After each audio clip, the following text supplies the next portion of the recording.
बिस्मिल्लाहिर्रहमानिर्रहीम। आज की क्लास में हम देखेंगे डिस्ट्रीब्यूशन।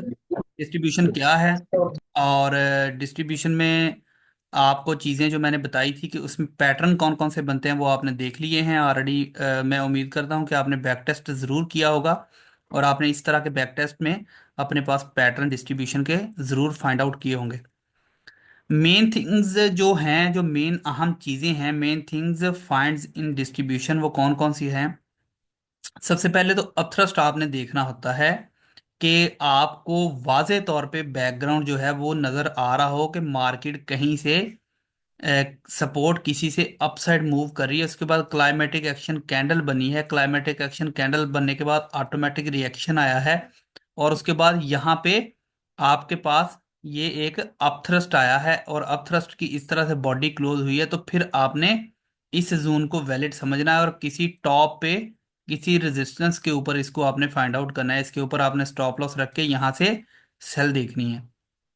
और मोस्टली डिस्ट्रीब्यूशन में भी ऐसा होता है, एक्यूमुलेशन में भी आपने देखा होगा कि मार्केट यकदम वहां से गिरती है, ठीक है, और आप एक दफा प्रॉफिट बुक कर सकते हैं, दोबारा फिर जाती है उस रेंज में, वहां से आप अगेन सेल कर सकते हैं, वहां से आप अगेन सेल कर सकते हैं। आपका पूरा जोन जो होगा वो आप सेल कर सकते हैं, और फिर दोबारा गिरती है।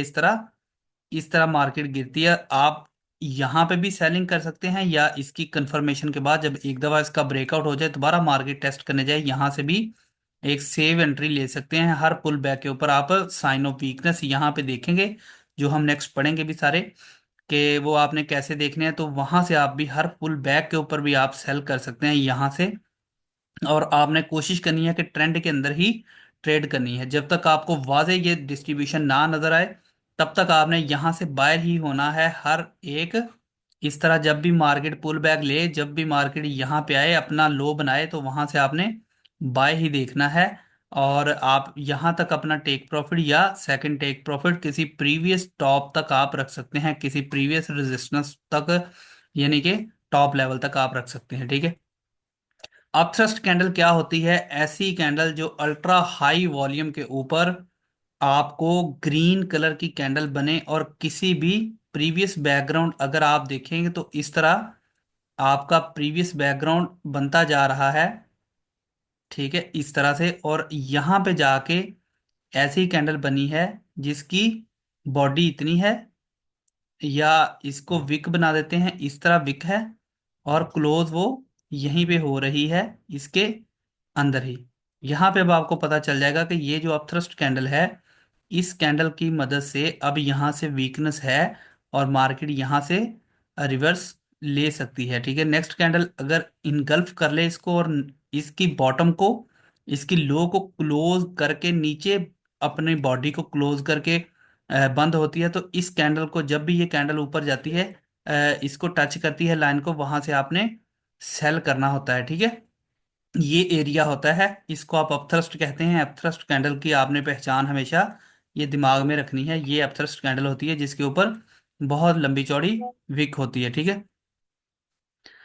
बाइंग क्लाइमैक्स आने के बाद ट्रेडिंग रेंज होगी और वीकनेस वाजे नजर आएगी, ठीक है। जिस तरह आपको मैंने लास्ट क्लासेस में सारा कवर करवा दिया है। अगर आपको कोई डाउट है तो वो आप सवाल मुझसे पर्सनल में भी कर सकते हैं। बैक टेस्ट आप लोगों के नहीं आ रहे, जो क्लास होती है उसका बैक टेस्ट लाजमी करके मुझे पर्सनल में सेंड किया करें, ताकि आपको मैं बताया करूं कि कहाँ पे आप गलत हैं, कहाँ पे आप सही हैं, मुझे पता भी चले कि आप काम कर रहे हैं या नहीं, ठीक है।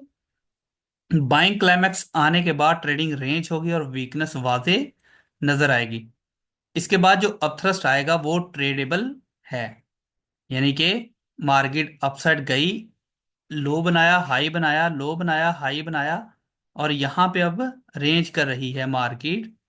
और इस तरह जब रेंज कर रही है, वाजे आपको पता चल चुका है कि इमीडिएट बैकग्राउंड बाइंग तक का था, यहाँ पे बाइंग क्लाइमैक्स कैंडल आ चुकी है, और ये मार्केट यहाँ पे रेंज कर रही है।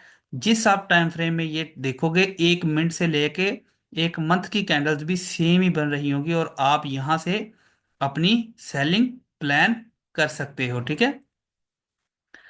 तो ये अपथ्रस्ट यहाँ पे जो टॉप के ऊपर आएंगे ये सारे ट्रेडेबल होंगे, और आपको इमीडिएट बैकग्राउंड और बाकी सारी चीजें देखना जरूरी हैं।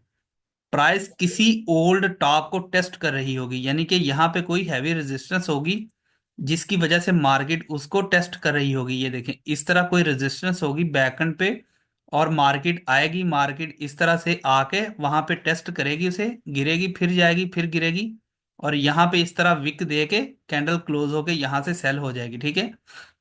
अब इस रेंज में आपने देखना है, यहाँ पे अपथ्रस्ट जो है वो भी वैलिड है, यहाँ पे है वो भी वैलिड है, यहाँ पे है वो भी वैलिड है। अपथ्रस्ट आए, नो डिमांड्स आए, तो ये आपका ट्रेडेबल सेटअप है। बार चार्ट में ये एल की तरह शेप बनाती है। अगर आप बार चार्ट में देखेंगे तो ये एल की तरह का शेप बनाती है। लाइक अगर बार चार्ट इसको कहते हैं ना, जो लाइन वाला चार्ट होता है उसको हम बार चार्ट कहते हैं, और दूसरा कैंडल चार्ट होता है। ठीक है। इस तरह की आपको शेप नजर आएगी, एल शेप शो होगी अगर आप उसको बार चार्ट में देखेंगे। ठीक है। और मार्केट इस तरह ही हमेशा करती है अगर आप इसका बैक टेस्ट करें। इससे अगली कैंडल इसकी लो ब्रेक करे तो क्लोज हो जाए, ब्रेक करे और क्लोज हो जाए। सिर्फ ब्रेक करना जरूरी नहीं है, बाज़ अवत हम अग्रेसिव हो जाते हैं। लाइक ये हमारे पास एक अपथ्रस्ट आया है, और अपथ्रस्ट आने के बाद हम क्या करते हैं कि यहीं से हम सेल शुरू कर देते हैं, और नेक्स्ट कैंडल जो है इसकी लो को ब्रेक ही नहीं करता, नेक्स्ट कैंडल इसकी हाई को इनगल्फ कर लेता है इस तरह से, और ये आपका सेटअप फेल हो जाएगा और बुरी तरह से एसएल लगेगा, जिस तरह अभी हमारा लगा है एक एसएल। वो वजह उसकी क्या थी, अग्रेसिव एंट्री थी, हमने भी कंफर्मेशन के बाद एंट्री नहीं ली। ठीक है। चलें, जो बच्चे नहीं इंटर हुए उनकी बचत हो गई, बाकी हमारे 30 पिप जो है वो मार्केट ले चुकी है। चलें, कोई मसला नहीं है। ये देखें, यहाँ पे आपने अपथ्रस्ट वो देखना है जो इसकी नेक्स्ट कैंडल लो को ब्रेक करके क्लोजिंग दे दे, उसके बाद जो कैंडल ओपन हो और वो थोड़ा बहुत ऊपर जाएगी, यहाँ पे छोटे टाइम फ्रेम में कोई ना कोई छोटा मोटा लेवल होगा, वहां पे उसको टच करेगी, और वहां से मार्केट जब गिरे तो आपकी वो ट्रेड है, वहां पे आपने इसके टॉप पे स्टॉप रख के यहाँ से आपने जहां भी काबू आती है, यहाँ पे आ जाए, यहाँ पे आ जाए, वहां से आपने सेटअप अपना सेल के लिए एग्जीक्यूट करना है। ठीक है। इंटर करना है। ठीक है। इस तरह, या किसी भी आपने पुल बैक के आपने यहाँ पे किसी भी हाई पे साइन ऑफ वीकनेस देखने के बाद आपने अपनी ट्रेड इंटर होना है ट्रेड में। ठीक है। ये चीजें हो गई सारी। अब ये हैं आपके साइन ऑफ वीकनेस, यानी कि आपकी जो भी टॉप पे बनती है वो साइन ऑफ वीकनेस होते हैं, जो बॉटम में बनते हैं नीचे विक्स आती हैं वो साइन ऑफ स्ट्रेंथ होते हैं, उनकी वजह से मार्केट अप जाती है। ठीक है। इससे पहले या बाद में नो डिमांड का आना जरूरी है। ठीक है। हर रोज ट्रेडिंग डे नहीं होता, बाज़ात हम ट्रेड ना भी करें तो हमारा विनिंग डे ही होता है। ठीक है। और अगर उस दिन हमारे एसएल ही लग जाएं तो इट्स मीन कि हमने कुछ नहीं खोया अगर हम ट्रेड ना करें। इसके बाद या पहले नो डिमांड का आना जरूरी है, यानी मार्केट किसी भी हाई के ऊपर यहाँ पे एक विक दे के कैंडल क्लोज करेगी, यहाँ पे नो डिमांड होगी या यहाँ पे नो डिमांड्स होंगी, तो आपको समझ आ जाएगी अगर आपने बैक टेस्ट किया होगा, क्योंकि यहाँ पे ये सारी मार्केट तो अभी नजर ही नहीं आ रही। हमें लगेगा कि शायद मार्केट इस तरह निकल जाएगी, या हमें लगेगा कि मार्केट पता नहीं इस तरह जाएगी, क्या करेगी। तो इसलिए अगर आपने ये सारा बैक टेस्ट किया होगा, यहाँ पे विक आएगी, नो डिमांड आएगी, बैकग्राउंड इमीडिएट बैकग्राउंड देखेंगे, डिस्ट्रीब्यूशन देख ली है, अब आपको कंफर्मेशन है, अब आप जो देख रहे हैं उस पर आपने बिलीव करना है, और यहां से मार्केट आपको श्योर होना चाहिए कि सेल ही जाएगी। छोटे टाइम फ्रेम में अगर बुलिश कैंडल को बीरिश ने इनगल्फ कर लिया है तो ये बड़े टाइम फ्रेम में अपथ्रस्ट ही होती है। ये भी एक अहम पॉइंट है जो कि मोस्टली बच्चों को समझ नहीं आ रही होती, टाइम फ्रेम से उलझन आती है, स्टार्ट में आपको भी आ रही होगी। अगर ये एक हमारे पास यहाँ पे इस तरह मार्केट थी, और इस तरह मार्केट में अचानक इस तरह से एक रेड कैंडल जो है वो हमें हमारी यहाँ से ओपन होती है और यहाँ पे इस तरह क्लोज कर जाती है। अब आप अगर बड़े टाइम फ्रेम में जाके देखेंगे, बड़े टाइम फ्रेम में क्या होगा, ये जो कैंडल है, ये कैंडल इसको इनगल्फ कर चुकी है। अगर ये 5 मिनट का टाइम फ्रेम है, तो अगर आप बड़े टाइम फ्रेम में 15 मिनट में जाके देखेंगे तो 15 मिनट में ये आपके पास अपथ्रस्ट बन चुका होगा, बल्कि यहाँ पे रेड कैंडल क्लोज हो चुकी होगी, क्योंकि इतनी इसकी बॉडी जो है, इतनी जो इसकी बॉडी है वो यहाँ पे इसको ऐसे शो होगी इसके नीचे, और ये जो सारी विक है, ये वाली, ये सारी इसके ऊपर विक शो हो रही होगी। ठीक है। तो ये छोटे टाइम फ्रेम में अगर बुलिश कैंडल, ये जो बुलिश कैंडल है, ऊपर जाती हुई कैंडल को हम बुलिश कैंडल कहते हैं, और नीचे गिरती हुई जो कैंडल्स हैं वो बेरिश कैंडल होती हैं। तो इसकी इनगल्फिंग के ऊपर आपको वो बड़े टाइम फ्रेम में अपथ्रस्ट ही शो होगा, ठीक है। डिस्ट्रीब्यूशन में जितने ज्यादा अपथ्रस्ट और नो डिमांड्स आएंगी उतनी ही ज्यादा सेल कंफर्म है। ये आपने बात याद रखनी है कि आपको मैं इसके बाद एग्जांपल भी दिखाता हूं, और हम थोड़ा सा लाइव मार्केट के ऊपर भी बैक टेस्ट इसका करेंगे, ठीक है। अब नो डिमांड क्या है? बाय की छोटी सी कैंडल किसी भी टॉप पर लो वॉल्यूम के साथ देखते हैं। अब आपको मैंने पढ़ाया है बहुत ही अच्छे तरीके के साथ, जिन बच्चों ने इसके ऊपर बैक टेस्ट किया होगा या कुछ पूछ रहे थे कि हम क्या करें। अब आप एक वर्ड है नो डिमांड, आपको पता चल गया नो डिमांड क्या है। तो नो डिमांड की एक कैंडल बनाएं अपने हाथ से, छोटी सी कैंडल, उसके ऊपर विक, उसका कलर ग्रीन, और उसके साथ अगर आप स्केच बना सकते हैं ब्रीक ब्रीक लाइनों के साथ कि कहाँ पे आएगा, इस तरह बना के यहाँ पे अब इसकी डिटेल लिख दें कि बाय की छोटी सी कैंडल होती है, लो वॉल्यूम के साथ टॉप पे आती है। लो वॉल्यूम से मुराद है कि लास्ट जो उसके दो वॉल्यूम हैं वो, उनसे उसका वॉल्यूम लो होगा। और इसके ऊपर जो कैंडल बनेगी, ये कैंडल हमारी छोटी बॉडी के साथ, छोटी विक के साथ होगी, तो ये हमारी नो डिमांड है।